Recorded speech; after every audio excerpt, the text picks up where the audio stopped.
So, ito na guys yung pork. Nilagyan ko lang siya ng salt and pepper and magic sarap.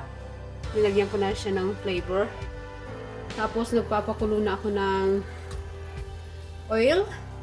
Ang gagawin ko, piprituhin ko muna yung pork. And then, bago ko luluto yung onion and garlic. Tsaka mag-add tayo ng mga seasoning. Kaya parang medyo mainit na yung mantika natin. Ilagay na natin yung pork natin sa mantika.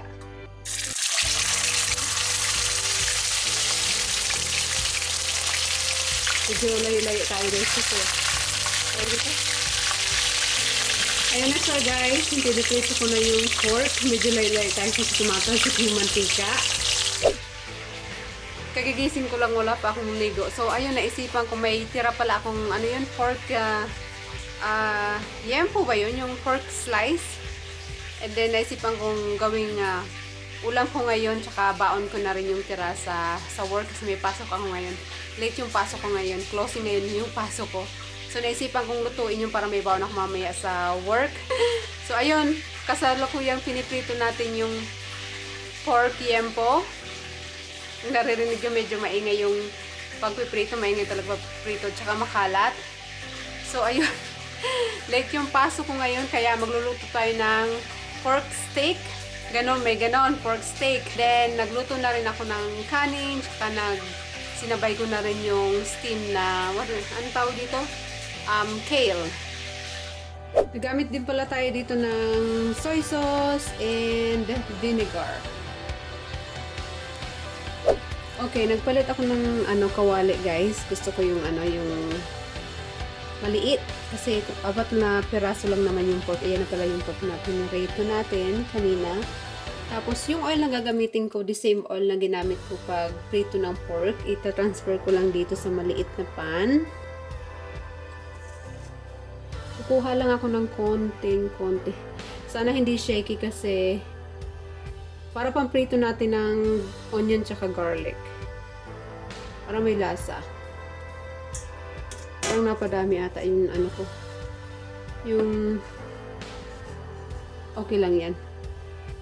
Para yung lasa ng pork umano pa rin, pa rin sa oil natin. Ayan, nilagay ko na yung onion. Ang hirap ng walang tripod. Nahawakan ko lang yung camera. Tinatamad akong kunin sa taas yung tripod eh. So, ayan, nilagay na natin yung onion. Lutuin lang natin hanggang mag-brown. Ayan, mag-cooking tayo. Lutuin lang natin hanggang mag-brown siya. Ayan, sarap. Ang sarap ng amoy ng pritong pork. Ano ba yung tawag niya? Yung pork na slice. Sarap ng amoy. Ang liit pala ng kawali ko. Pero okay lang yan. 4 na pirasong pork lang naman yung lulutuin natin. Nilagyan ko na rin siya ng konting bawang. Kung nakikita nyo, halo lang natin. Hanggang sa mag-brown silang dalawa. And then, add na natin yung soy sauce, vinegar, at kung ano-ano pa. Hindi ko na susukatin yung soy sauce. Tansya ko na lang. Maglagay tayo ng soy sauce. Ganyan. And then, maglagay din tayo ng vinegar.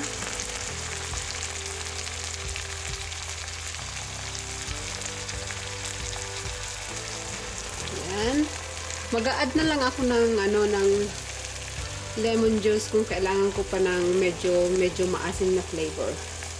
Ayan, medyo kumukulo na siya. And then ilagay natin tong pork na pinirito natin kanina. Ayan.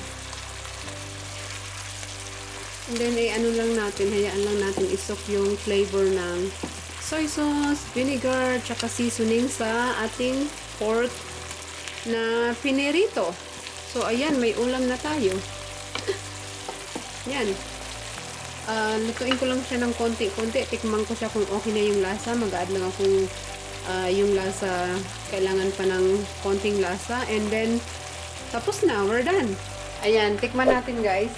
Yung flavor ng soy sauce, vinegar, tsaka seasoning.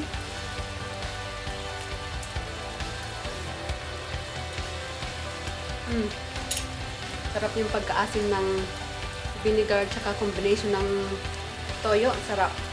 Siguro luto na to. Okay na to kasi luto na naman yung pork natin. So, antayin ko lang yung rice na maluto tsaka yung steam kale.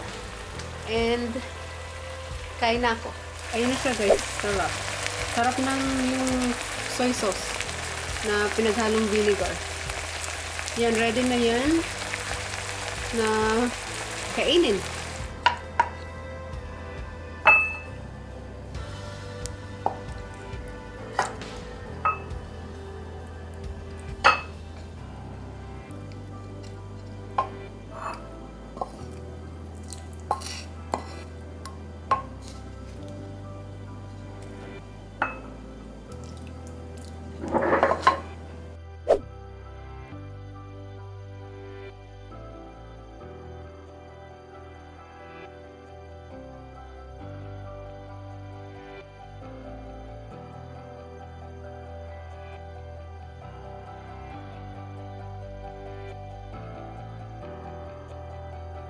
And ready na pala guys yung rice.